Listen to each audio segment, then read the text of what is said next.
The story that I was really working through in the car was the story that I felt uncared for. Like, that's the thing that can come up for me often, in my own sort of core wound stories, is the story of care. And so I was feeling not cared for, feeling like I was nobody's priority.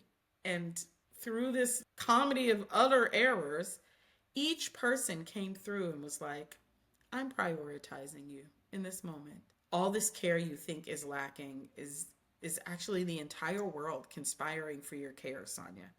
It can be hard in the midst of so much violence, oppression, and despair to believe in a just, loving, and compassionate world. I'm also clear that if ever we need a collective hold of that possibility, it is now. Mundane Miracles with Sonya Renee Taylor is a podcast where I share stories, reflections, anecdotes, and epiphanies from my daily existence in an effort to collect evidence that life is truly loving and kind, full of intention, guiding us all toward greater love, grace, and compassion, proving that if we learn to look and listen, we will hear and see that life is indeed unfolding for our highest good. Join me as I share evidence that life is happening on purpose with radical love in service of our highest good, even when it sucks, especially when it sucks. When I let my grief take up all the space of 1,000 oceans that were washing over me every day, I have to say,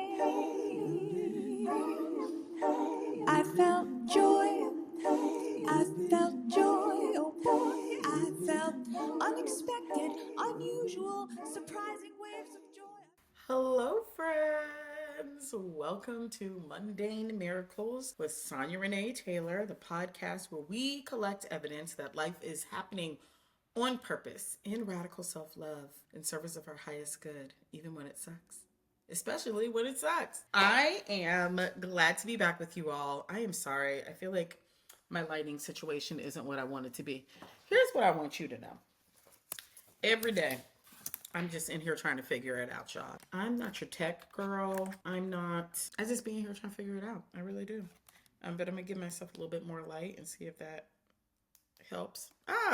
Ding. I got a little ring light. Y'all, this really isn't. I don't know nothing about any of this stuff.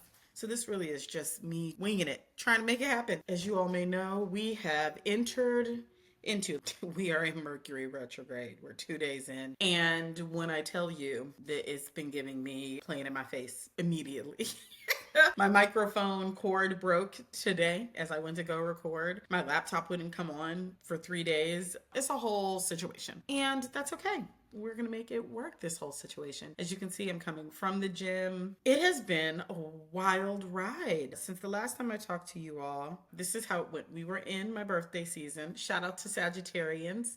It is Sagittarius season. I have some deep loves who are awesome Saggies. Shout out to Princess Hemphill, who just celebrated a birthday. Shout out to Kisarangi Cameron, my ABFF, my Aotearoa best friend forever. Shout out to Katarina Norden, my deep, deep love in Austria. If you notice, all my Sagittarian friends are in some other part of the world because Sagittarius is be out here exploring. But in Scorpio season, I'm going to take you back a few days. I had such a full-on birthday season, y'all. Literally, as soon as the sun went into Scorpio, and I feel like I said this on one of the podcasts, it was like, ta-da! Bring on the light. It was delightful. And I had a birthday party on a Friday. I had a memorial to go to for my beloved friend Jill Bates Moore in Atlanta on a Saturday. Then I came back on a Sunday. Me and my roommate threw a housewarming party for our new space. And then on Monday, I took my friends who flew in and got them off to their next destinations. And then on Tuesday, I went to the Andre 3000 concert. It was a birthday gift to me from my beloved Omi Sade, Bernie Scott of Black Girl's Guide to Menopause. If you don't know it, get it, put it in your life. That team is just doing brilliant work right now. And then on Wednesday morning at 6:59 a.m., I took a flight to California where I got to go love up on my lifey, Denise Jolly, and my loved ones, Hillary Hayes and Maureen Benson, and just got to love up on my peoples. I was there for 2 days, less than 48 hours, and then I got on a plane. I went to New York. I was in New York for another 48 hours, and then I got on a plane on Monday, that following Monday, and flew to Costa Rica, where I spent the last week, and I just got back home yesterday. So as you can see, it's been a whirlwind, and so much has happened in that time, and so much has clarified itself in ways that have been really beautiful. And so today I want to talk about what I'm calling rubber band time. And one of the things that I've been practicing for a while is in this work of collecting evidence that life is happening on purpose, right? That whatever is going on, it's not accidental. And when I do that, when I lean into that perspective that whatever's going on is not accidental, it means that I get to shift perception about what it is that's occurring. And one of the places where I have to practice this the most often is when I'm taking flights. It's one of the most, it's a very mundane aspect of my life. I take a lot of flights. I have a Venus in the 12th house in Sagittarius, which is long distance travel. The 12th house in astrology represents long distance travel for spiritual reasons. It's going to faraway lands for spiritual purposes. And usually when I'm going to faraway lands these days, it's because there's spiritual work there for me to do. And the house of travel anyway is in that location, right? Or Sagittarius, which is a particular kind of wanderlust, a particular kind of global curiosity that takes you, the fire that moves is there in that location of spiritual travel in my birth chart. And so I do a lot of long distance travel. I do a lot of travel for spiritual reasons, and I be on planes a lot. And before then, I've always done a lot of travel for work. My 9th house, which is long distance travel for work, or just long distance travel that doesn't have any particular reason behind it. That location in my chart is in Virgo and in the 9th house. And the ruler of Virgo is Mercury. And Mercury is conjunct my sun in the 11th house. So when I'm traveling for work, for the communities that I'm involved in. Also, long distance travel. So my life has always been marked with long distance travel. And so planes are a regular part of my life. I'm always on a plane. And part of what I've had to learn, practice, be with is like, can I be on a plane in a different way than I have in the past? I used to miss flights on the regs. I would have the most just stressful travel experiences. I'd be like, running, begging somebody to let me on the plane, just like, I'm going to be late, I missed the flight. And it would have me in such upset.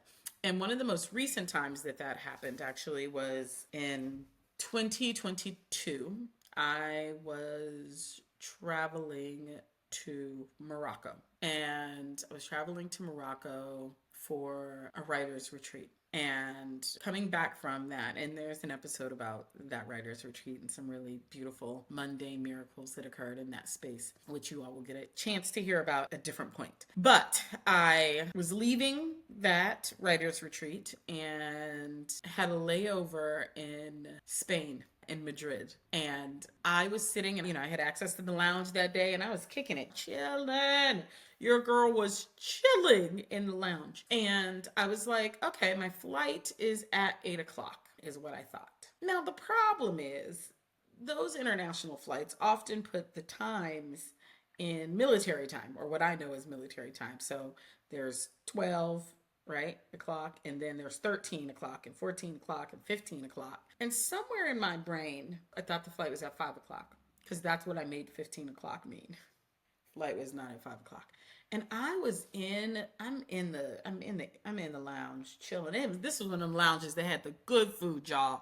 Like, the buffet was buffeting, and I ate. And, and they had like little cubby booths. I felt like I had like particular kind of privacy, and it was the bomb. And a whole bunch of people came into the lounge, and then a whole bunch of people left. And there was a moment where I was just like, it feels like everybody's gone in a way that something feels off. Like this shouldn't be so empty. And I went up, and asked what time it was. It was sometime that when I pulled out my boarding pass, I had realized was a cool 50 minutes since my flight had taken off. And I was so upset. I was just like, what?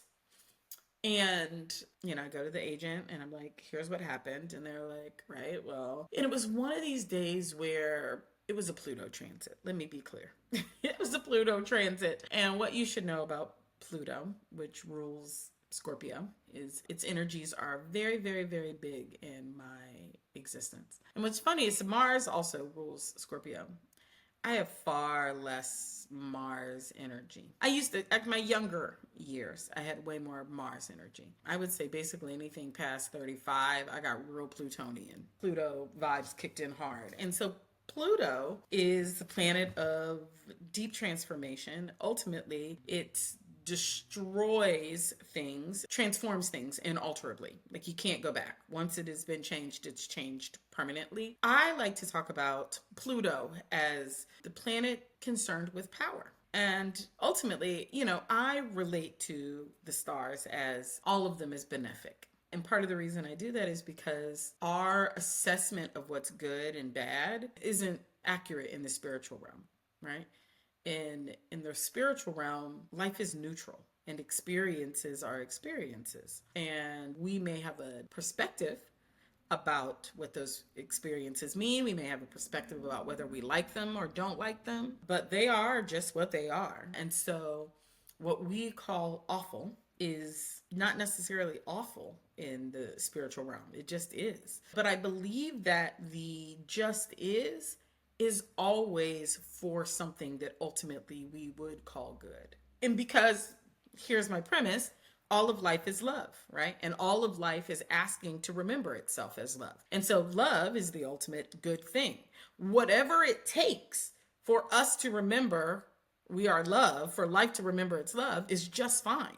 As long, it's one of those questions of like, does the ends justify the means? In the cosmic sense, yes. Whatever it requires for you to remember your love, the universe is like, fine, great, sure, yep, we'll do that. Because absolutely, the ends justify the means. If it takes whatever it takes for you to remember you are love, it's worth it. Anyway, that's my little tangent of, so I believe that all the planets have characteristics that are ultimately designed to help us remember some aspect of our most loving selves, ourselves as love. And so Pluto does that by attuning us to our power. But in order to attune us to our most authentic power, right, that power that is most aligned with love, that manifests itself as love, then it must show you everything that is not that. You have to see everything that is not that, which means you have to see your shadow. You have to see the crap underneath. You have to see the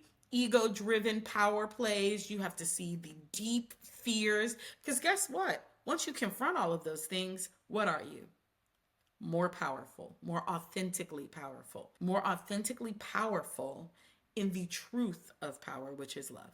Hey, you, hey, you, hey, you, hey, you, hey, you, hey, you,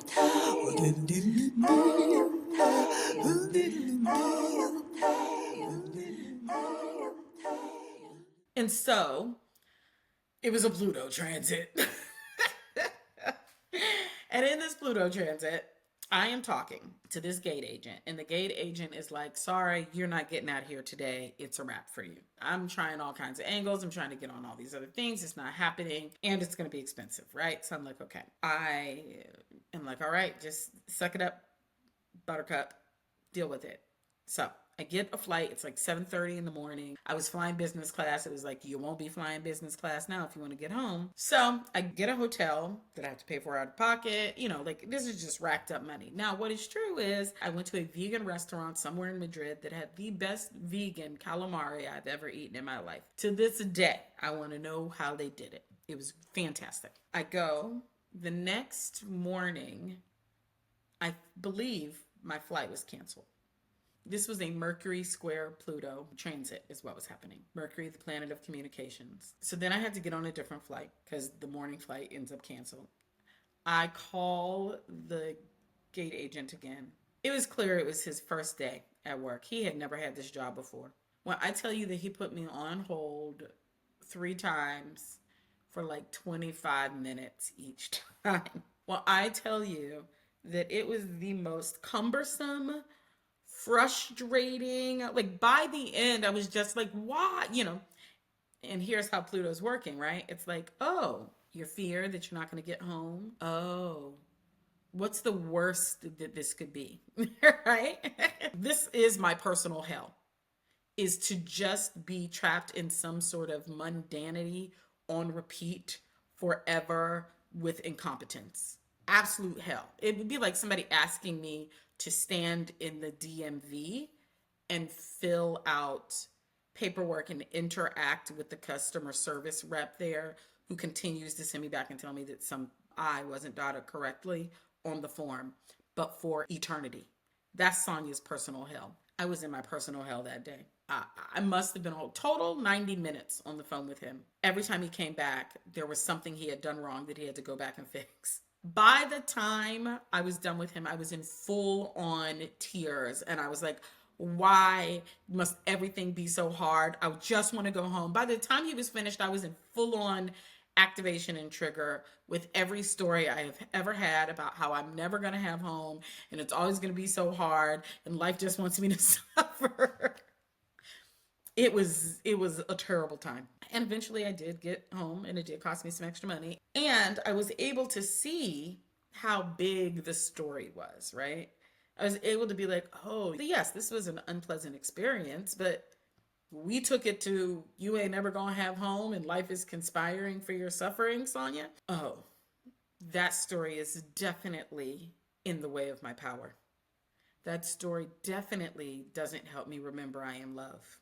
And so it was after that incident that I was like, I gotta find a different way to be with travel and the inconveniences that happen in travel that are inevitable. And so I said to myself, we're going to try on a different way of being. We're going to try on that if life is indeed unfolding on purpose and in service of my highest good, then if I miss a flight, if a flight is delayed, if a travel itinerary changes, then it must be on purpose and in service of my highest good. There must be a reason that life is doing that. And if I cannot be certain about why life is doing that at that moment, then my job is to just lean into the trust that at some point it will be revealed to me if I need to know.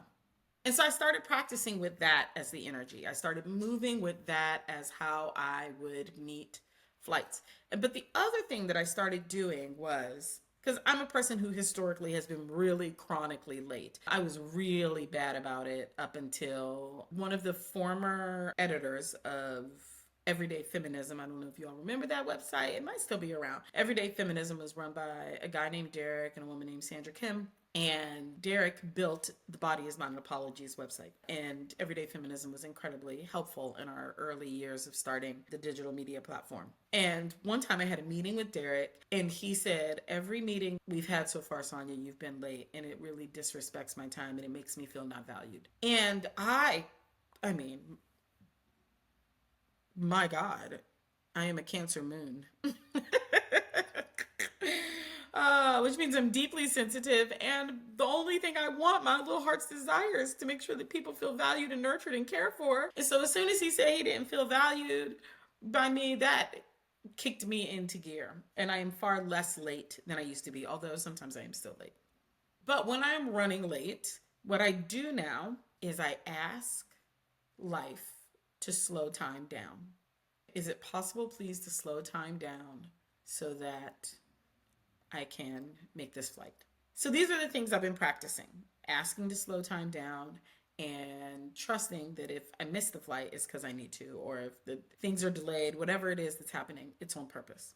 So one of the first times that I practiced this, I was flying out of San Francisco. I was leaving from visiting my then girlfriend, and I got to the airport and my flight had been canceled.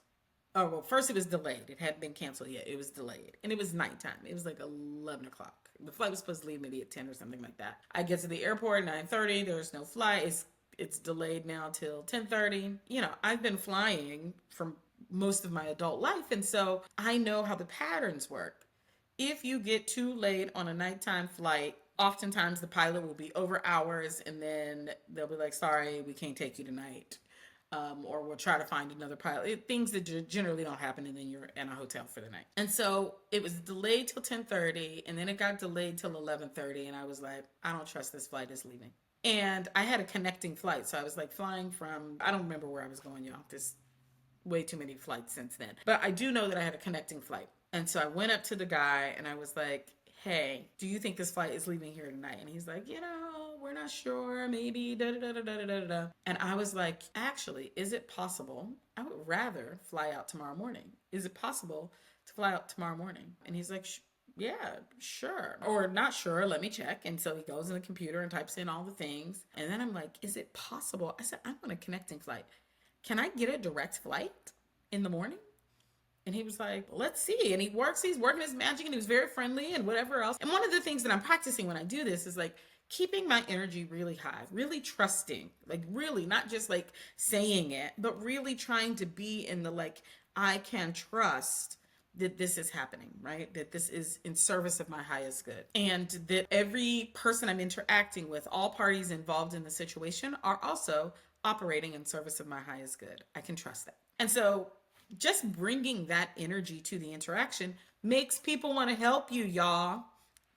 Hot tip for the day. People want to help you when they feel like you believe that they are trying to help you.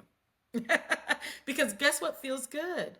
Being helpful and being considered helpful. All of that feels good. So when we operate with people from the belief that that's the intent they're holding, they begin to respond like that's the intent they're holding, even if they weren't sure that's what they were doing in the beginning. This is how we impact each other. So anyway, old boy is happily trying to work it out for me. I'm upbeat. I'm happy. You know, my flight's been delayed twice now. It's 11 o'clock. And he works it out. And I call my girlfriend and I'm like, I think I might be able to come back and crawl in bed with you, which is delightful. And it's like, oh, right. I don't have to be on an uncomfortable red eye, because now I'm going to sleep in the bed with my boo. And then I'm going to get up in the morning and get on a flight that's now a direct flight. Chef's kiss. He works it out. That's exactly how the night goes. I get to take an Uber right back, go to sleep with my boo. I still had to wake up early, but that's fine, because it was either wake up early or sleep on a plane, and then take a direct flight, which actually meant that I could sleep on the plane because I could get uninterrupted sleep on the plane rather than having to get off and then get on another flight. It was one of the first times where I was like, oh, this thing, look at this. This kind of works.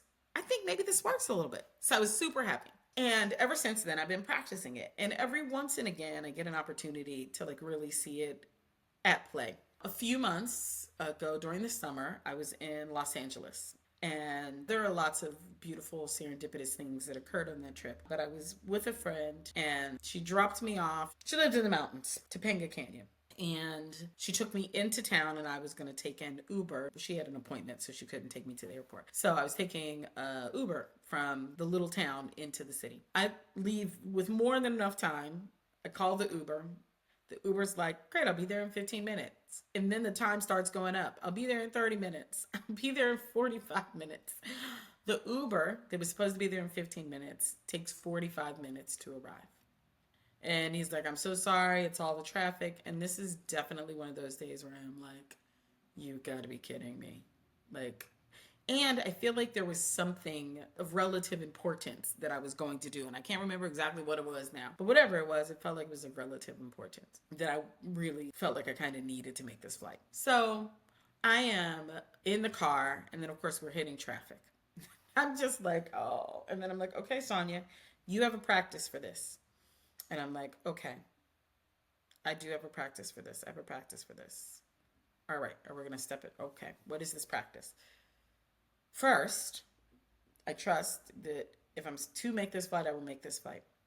I also would like to make this flight. So I am asking for time to stretch itself so that I can make this flight. So let's say the flight was at 4:25.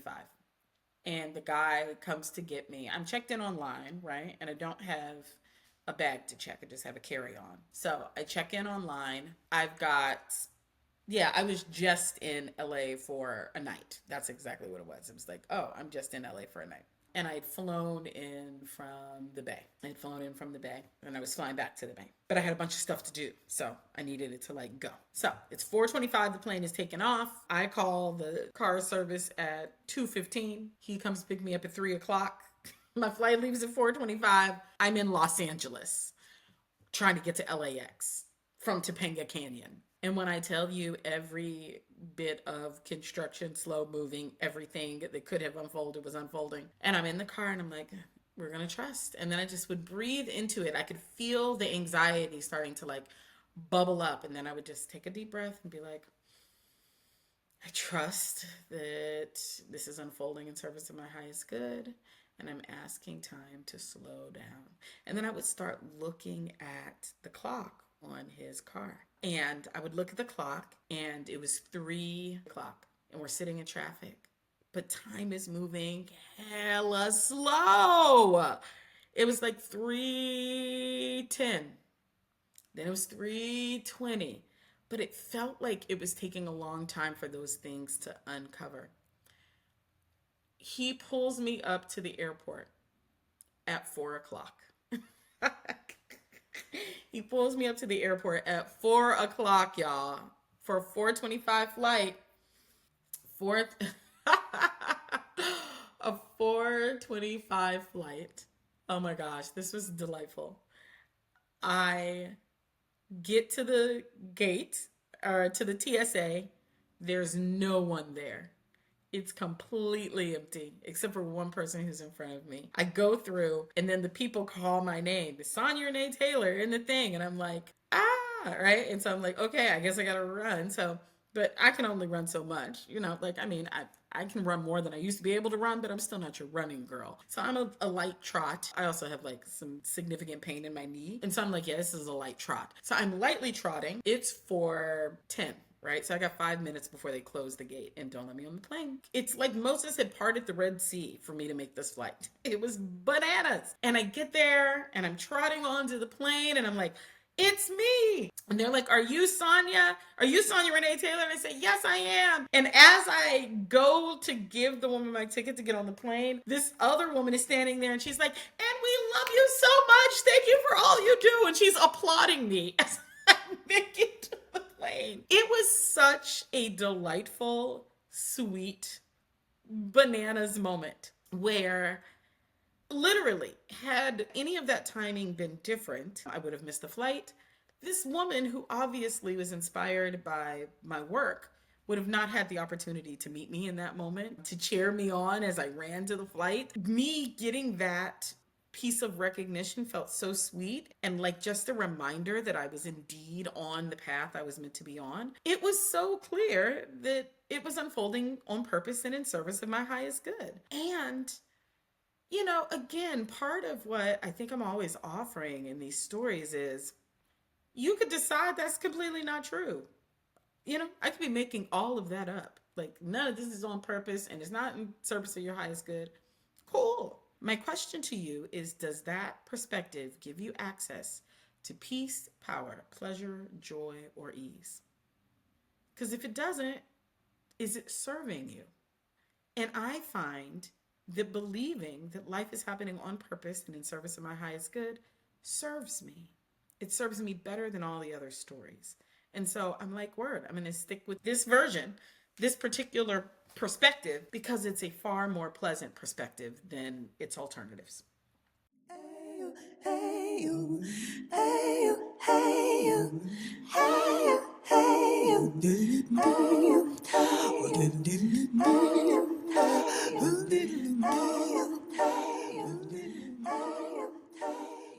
So that was just this really great opportunity where I saw that. And then I got to have it happen again just the other day as I was leaving Costa Rica and returning to the US. It happened on the way out, and then it happened on the way back. So on the way out, leaving New York City, heading to the airport to leave for Costa Rica. It's an early morning flight. Our flight's at 8 a.m. out of Newark. So needless to say, we are up at the butt crack of dawn. We're in the car at 5:30 on our way to the airport. Yeah, our flight was like 8:30. So we're like, great, get to the airport by 6:30. Cool, make our flight. We're leaving at 5:30. And I'm not in a good way. I am not having an easeful time accessing stories that help me have peace, power, joy, pleasure, or ease. At the time, I'm really in a little woe is me energy on my way to the airport. I'm on this journey with my spiritual husband, Teku, who I'm sure you all will hear more about as we hear in this podcast. And I'm sure he'll come up more. So he and I are on our way to Costa Rica together, and we're in the car. I think he reaches over to hold my hand, which is sweet. And I was having a rough morning, and I had been holding my phone in my hand prior to him reaching over to hold my hand. So then I just put the phone in my lap. We leave and the tunnel was closed, so the tunnel is open now, but it's a bit backed up. And then there's an accident, and so now on the other side of the tunnel, it's backed up some more. And, I'm starting to be like, I don't know if we're gonna make this flight. And then I'm like, okay. But I'm having a much harder time this time accessing it's on purpose and in service of my highest good, because I just want to go to Costa Rica. I just want to get to someplace that's like sunny and tropical and the hot springs there and just stop all the things that are unfolding, because I've been moving through a lot of energy. And so I'm trying to muster up it's happening on purpose and in service of my highest good. And I'm struggling in Struggleville. But I do appreciate, like, I'm having my hand held, and that's sweet. And we get to the exit for the airport, and then we're just like sitting in this like snail's pace of traffic through the airport to get to our terminal. Slow. But we get there. Actually, our flight was at 8:15. We get there, it's like 6:20. And I'm like, I don't know if they're going to let us do it, but okay. So we pull up, we get out of the car. I go get in the line to check in, and luckily I have Premier or whatever, so I can get in the quicker line. I get in the line. I put my credit card in the machine to pull up my confirmation, and I realize I don't have my phone. My phone is in the car that I just left. The Uber that I just got out of. So I'm like, oh my gosh. So now but I don't have another phone, and Teku, who I'm traveling with, is not from the US and does not have a US phone number. Only has like Wi-Fi and international calling, and not even international calling. So there's no way to make a phone call. Well, there's not even a person to call, because I came from an Uber. I don't have the number for the Uber. I would need the Uber app. He doesn't have an Uber app. I don't have my account information on me. All right, so now we're like trying to figure it out. We managed to get checked into the flight. So cool, they take our bags. We're all right with that. I stop. I open up my laptop after we check in. I go on to Uber app from my laptop. I talk to a chat person. The chat person is able to identify the guy who just took off and get in touch with him. This all is taking some time, right? So flight leaves at 8:15. It's probably 6:45 or something like that. Gets in touch with the guy driving the car. Guy agrees to come back to the airport. He's 20 minutes away, right? So I'm like, if it takes him as long to get back here as it took him to drop us off, I'm not going to have a phone. And now I'm just like making peace. Like, all right, you're not going to have a phone. Like, and at first I can feel the grasping. I can feel that I want my phone, right? And I'm really like fighting with it. I can feel it. But I'm like, that's not what we're to do right now, Sonya. So I'm like, okay, breathe into it. And Teku is very helpful. Can you slow down, and can you hear what the grandmothers and grandfathers are trying to tell you about what's going on? And so it's just sort of like being like, okay, let's go. So as soon as it probably takes 20 minutes. And I'm like, maybe I need to just have him send the phone to our friend's house where we had been, and I'll just deal with it then. I'll just be in Costa Rica without a phone. And as soon as I said that, he pulls up with my phone. And so great. I have my phone. We go through TSA, and me and Teku split up. I go through pre-check, and he has to go through the regular one. So I'm through pre-check. And on the other side, I'm like, oh, I should transfer some currency into Costa Rican currency. So I go to the little currency converter place, and I'm talking to the guy, and it's moving slow. By this time, remember, international flights, they usually start boarding 45 minutes in advance. So they would be boarding at 7:30. It's 7:30. I'm in the currency line trying to get cash. It's moving slow. Everything's moving slow. I had not asked time to slow down, but it had decided on its own that that's exactly what it was going to do. So it's moving real slow. I get there, I work out the transaction with the guy. I open my wallet and I realize I do not have my credit card. That the credit card that I used to check in when we got there was where? Still inside the machine. My credit card still inside the machine at the check-in counter. And I'm like, oh my gosh. I just feel defeated, just utterly defeated. And so I walk to the gate. Everyone's boarded, right? Plane takes off at 8:15. It's 7:55. And they're like, are you Sonya Taylor? You have to get on the plane. So there are three gate agents. There are the two taking the tickets, and there's another man at the counter, an older white man. And I'm telling him what happened. And I'm like, I left my credit card up at the thing. Teku's like, what took you so long? I'm like, I lost my credit card. It's at the gate check-in before you go through TSA. And I tell this guy, and he's like, well, he's calling upstairs. Now, while he's calling upstairs, the other two agents are like, you have to get on the plane, ma'am. You have to get on the plane.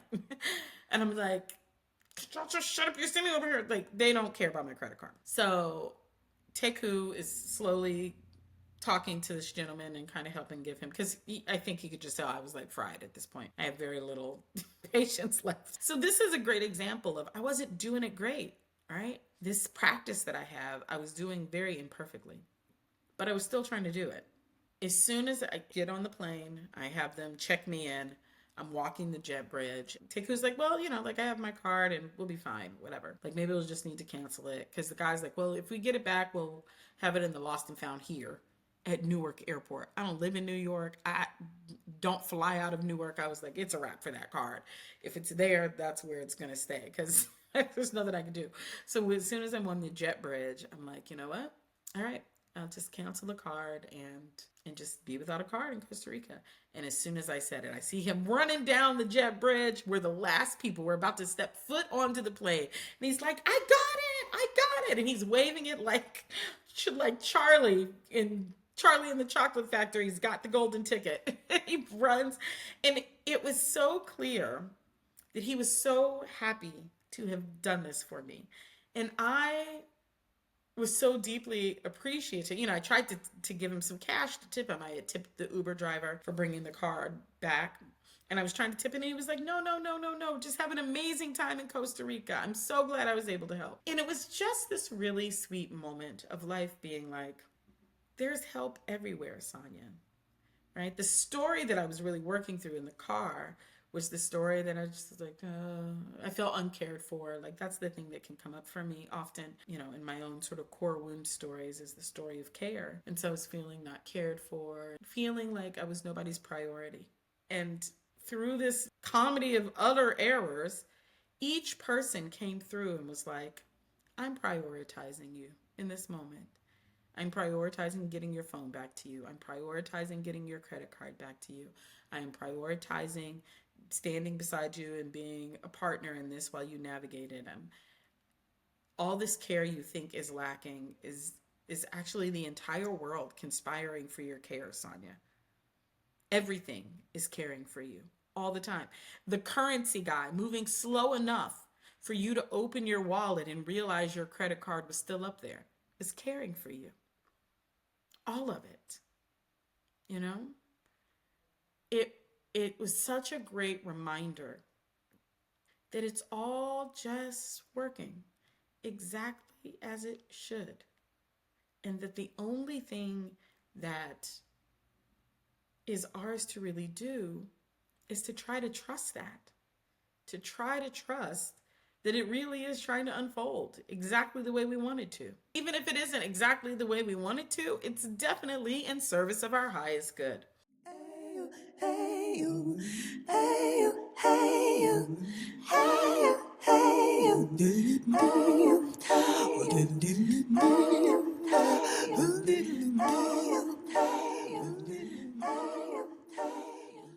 So on the flight back, I was traveling with cash and the amount in which you have to stop and declare some things. And so I had to go through a totally different way. I've never gone before. Like, I'm in the bowels of the airport. Again, just slow in a way that normally in my past just makes me grumpy. Things aren't moving efficiently.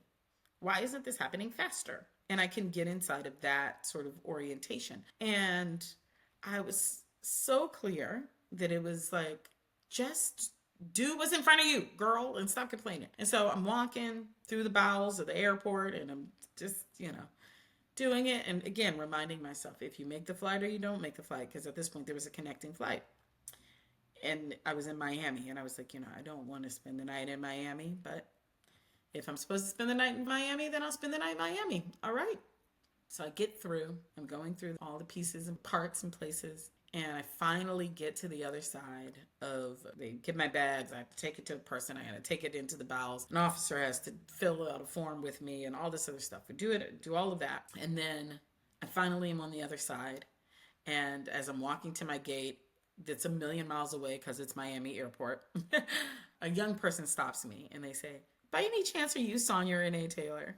And I'm like, I am. And they're like, I'm a poet, and, they share that they have a connection with a good friend of mine. They're like, I'm one of Mahogany's kids, Mahogany L. Brown, shout out, Queen of New York, as far as I'm concerned. And they say, can I take a picture of you? My girlfriend, somebody walked off with my phone, and then I had to go to another gate and get it, and I'm on my way back. And my girlfriend loves you, and she's waiting at the gate for me. We take a picture so that they can share it with their girlfriend who has, 2-3 copies of The Body's Not an Apology or whatever. And it was clear that, had I not slowed down, had someone not walked off with their phone, we would not have met. There would have been no picture. That moment, and I have no idea what that moment means, other than a moment of just delight for someone who gets to see a picture of someone whose work they appreciate. It could be just as simple as that, right? It could be just as simple as, oh, this will help brighten someone's day. And that's why it's all moving slow, Sonya, so that it can align, so that you can brighten someone's day. Sometimes it's just that simple. It could be something way more profound that I have no idea about. And that's okay. I don't need to know all the ins and outs. I just need to know that it is indeed on purpose, and indeed happening with radical love, and indeed in service of my highest good. And that whether or not it sucks depends on whether or not I'm willing to believe those first 3 things. And when I do, all of a sudden, whatever it was that seemed like it sucks significantly less, or sometimes doesn't suck at all. Anyway, I am glad to be back with you all. Thank you for taking time to listen. As always, I ask that you make it a ritual to be with mundane miracles, to reflect on your own miracles while you are listening, to share, subscribe, leave comments, both on any of the platforms where you listen, on YouTube. I'd love to grow my YouTube channel. I'm going to say that out loud. I think I'd love to do that. And so you all can help by tuning in there and sharing it and commenting and all that good stuff. And also, please join me on Patreon. I share little bonus episodes there. And it really is, Patreon is the place where we get to practice radical new economy. A different way of how it is that we can fund the work that we love in the world without being extractive. It's really powerful and it's fun. And I deeply appreciate all of my Patreon community for making it possible for me to live my values. It's such a gift to get to do. And so I hope you all will join me on Patreon as well, and that you really will make it a ritual of listening, both to mundane miracles here and to the mundane miracles that are unfolding in your life. Sending you much love. Bye. You think you are dying, but you are being born. Mundane Miracles with Sonya Renee Taylor is produced by Sonya Renee Taylor, edited by Dr. Shannon Weber. Our opening music is Joy and Grief by Sean and Abigail Bingson of the Bingsons. Our closing song is Dying by the Bingsons. Join us in the ritual of collecting evidence by rating, commenting, and subscribing to Mundane Miracles on Spotify, Apple Music, YouTube, or wherever you get your podcasts. You can get early access to episodes and support our radical love work by becoming a member on Patreon at patreon.com/Sonya Renee Taylor. That's patreon.com/Sonya Renee Taylor.